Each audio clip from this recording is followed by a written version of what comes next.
Okay, let's unpack this. Have you ever, spent ages wrestling with abstract math? Things like differentiation, integrals. Oh, yeah. Feels very textbook sometimes. Right. And you think, where am I ever going to use this? Then you find out those exact ideas, they're used for getting juice out of a pineapple. It is one of those connections that really makes you pause, doesn't it? Kind of grounds the math. Absolutely. So we did a deep dive into some sources talking specifically about differentiation in um, agricultural fruit processing. Our mission, really, is to get into how this math concept connects to something so specific, like getting the most juice from pineapples and mangoes. Yeah. What does the source actually say? And it's more than just saying they use it. Yeah. The sources explain the core idea. Differentiation helps figure out the rate of juice extraction, but they also get into the why and, the how it works in practice. Right, yeah, not just theory.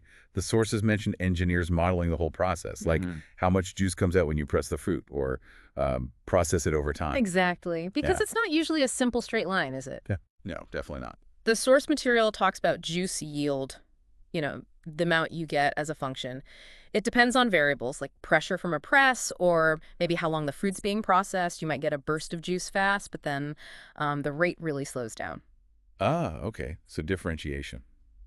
That's all about rates of change, right? Mm. So it lets them figure out exactly how fast the juice is flowing out compared to, say, how hard they're squeezing it or how long it's been going. Precisely.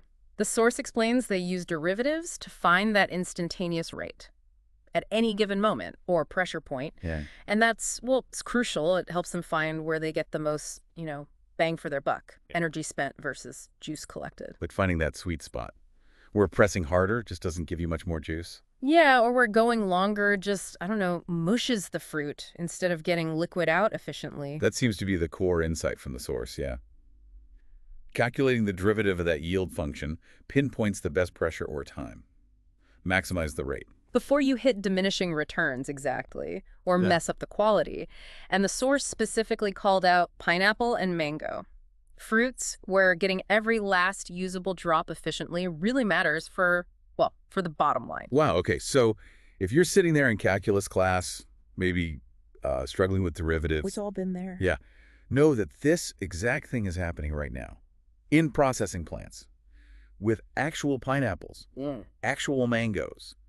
It takes that abstract curve on graph paper. And connects it directly to tuning a machine, optimizing a real industrial process. It's pretty cool. What's really fascinating here is seeing how this mathematical modeling, understanding rates of change with differentiation, how vital it is. It's a tool for efficiency in just countless industries, not just juice. Definitely. It shows how this seemingly theoretical math gives, well, very practical answers to real-world engineering and production problems. It totally changes how you look at those calculus problems, doesn't it? It really does. Yeah. You're not just finding a tangent line on a curve anymore.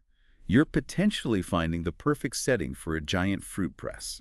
So we've seen how the sources show differentiation being used, calculating, optimizing that rate of juice extraction. Specifically, yeah, for fruits like pineapple and mango. It's a great example of abstract math in a very, very tangible place. And for you listening, whether you're knee-deep in math homework right now or just curious, it highlights how these concepts you study or even just the processes behind everyday things you buy, they're connected in really surprising ways.